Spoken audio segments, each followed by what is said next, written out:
Bismillahirrahmanirrahim. Assalamualaikum warahmatullahi wabarakatuh. Perkenalkan, nama saya Fadila Baurdin dengan stambuk 083201911061. Baik, di sini saya akan melakukan praktek dakwah ya, dengan tema takwa terhadap Allah Subhanahu wa taala. Saya sendiri berasal dari kelas C5 Agribisnis. Pertama-tama, marilah kita panjatkan puji dan syukur atas kehadirat Allah Subhanahu wa taala yang telah memberikan taufik serta hidayahnya sehingga kita masih dalam keadaan beriman dan berislam. Selanjutnya, hadirin sekalian, marilah di sisa-sisa waktu yang Allah berikan ini kita gunakan untuk selalu meningkatkan ketakwaan kepada Allah, yaitu dengan selalu memperhatikan syariat Allah, menerapkan dalam setiap derap langkah hidup kita hingga akhir hayat kita, baik berhubungan dengan hal-hal yang berwajib, sunnah, haram, makruh maupun mubah, karena dengan ukuran ini prestasi seorang manusia dinilai di hadapan Allah. Hadirin yang dimuliakan oleh Allah, pada suatu ketika Rasulullah Shallallahu Alaihi Wasallam bersabda atau berwasiat mengenai takwa, dan kisah ini diriwayatkan oleh Irbad bin Syariah bahwa Rasulullah Shallallahu Alaihi Wasallam salat subuh bersama kami, kemudian memberi nasihat dengan nasihat yang baik yang meneteskan air mata serta mengentarkan hati yang mendengarkannya. Lalu berkatalah salah seorang sahabat, "Ya Rasulullah, sepertinya ini nasihat terakhir, oleh karena itu nasihatilah kami." Lalu Nabi bersabda, "Aku wasiatkan kepadamu agar bertakwa kepada Allah, mendengar dan menaati sekalipun budak keturunan Habsyi. Maka sesungguhnya barang siapa di antara kamu hidup pada suatu itu, maka akan menyaksikan banyak perbedaan pendapat. Oleh karena itu, hendaklah kamu mengikuti sunnahku dan sunnah khulafaur rasyidin yang mendapatkan petunjuk.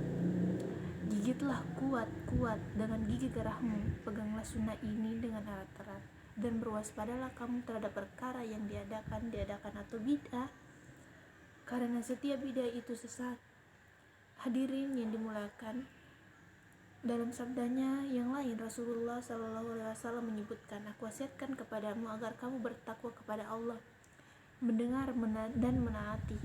Tersebut di atas, seorang ulama Ibnu Rajab berkata bahwa kedua kata itu, yaitu mendengar dan menaati, mempersatukan kebahagiaan dunia dan akhirat. Adapun takwa merupakan penjamin kebahagiaan di dunia dan di akhirat. Para sahabat generasi salafus salihah yang memahami betul tuntunan Al-Quran dan mengikuti jejak sunnah Rasulullah Sallallahu Alaihi Wasallam, mereka mempunyai perhatian yang sangat besar terhadap takwa ini. Mereka terus mencari hakikatnya, saling bertanya satu sama lain, serta mereka berusaha keras untuk mencapai derajat takwa. Hadirin yang dimuliakan oleh Allah, kata takwa memang selalu mewakili pesan khatib dalam tiap khutbah Jumat yang disampaikan, karena memang sangat penting mewujudkan ketakwaan dalam kehidupan sehari-hari. Ada banyak hal sekali faktor yang punya kita merasakan ketakwaan tersebut. Seperti kita ketahui bahwasanya syaitan senantiasa menghalangi orang-orang mukmin dengan beberapa penghalang, yaitu pertama adalah kufur, yang kedua itu adalah berupa bid'ah, yang ketiga itu adalah dosa-dosa besar. Kemudian jika tidak mampu juga, maka syaitan akan menyerahkan bala tentaranya untuk menimbulkan berbagai macam gangguan dan cobaan silih berganti. Kaum muslimin yang berbahagia, marilah kita bersegera kembali dan menuju ampunan Allah dan bertobat melaksanakan amalan dan ketaatan Allah dan Rasulnya. Umat Islam telah diberi hidayah berupa Al-Quran dan As-Sunnah. Dalam tafsirnya, Al-Hafiz Ibnu Katsir memberikan pengertian masing-masing sebagai berikut. Pertama, zalimun linafsihi adalah orang yang enggan mengerjakan kewajiban atau syariat tetapi banyak melanggar apa yang diharapkan oleh Allah.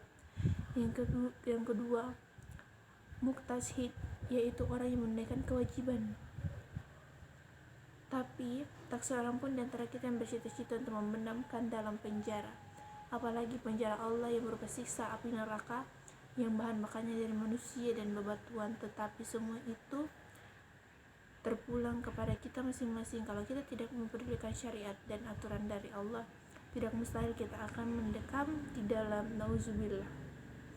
Itu ujian Allah kepada kita, sebagaimana sabda Rasulullah SAW, jalan menuju jannah itu penuh dengan sesuatu yang tidak disukai manusia, dan jalan neraka itu dilingkup sesuatu yang disukai oleh syahwat.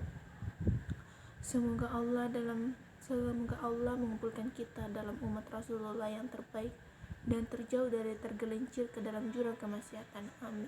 Sekian ceramah saya hari ini, kurang lebihnya mohon dimaafkan. Wassalamualaikum warahmatullahi wabarakatuh.